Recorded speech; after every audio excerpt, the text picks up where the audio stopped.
আসসালামু আলাইকুম ওয়া রাহমাতুল্লাহি ওয়া বারাকাতুহু। ওয়ারেন্টি বা ফ্রি সার্ভিস দিয়ে ক্রয় বিক্রয় করা জায়েজ আছে কিনা? আমরা বর্তমান দেখতে পাই যে কোনো ফ্রিজ, এসি ফ্রি সার্ভিস বা ওয়ারেন্টি 10 বছর 12 বছরের এইভাবে দিয়ে ওটাকে বাজারে বিক্রি করা হচ্ছে। এরকমভাবে ওয়ারেন্টি সহ কেনা বেচা বৈধ কিনা?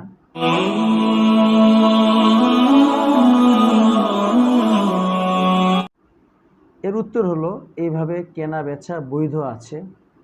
কেননা মাসলা হলো, যিনি বিক্রি করছেন সে নিজের পক্ষ থেকে ক্রেতাকে কোনো জিনিস বেশি দেওয়ার অধিকার রাখে।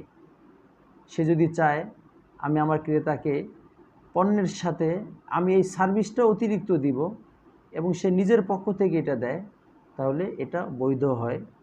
সেই হিসাবে ক্রেতা বা বিক্রেতা তাদের জন্য এরকম ফ্রি সার্ভিসওয়ালা বা ওয়ারেন্টিওয়ালা জিনিস কেনা বেচা জায়েজ আছে, বৈধ আছে।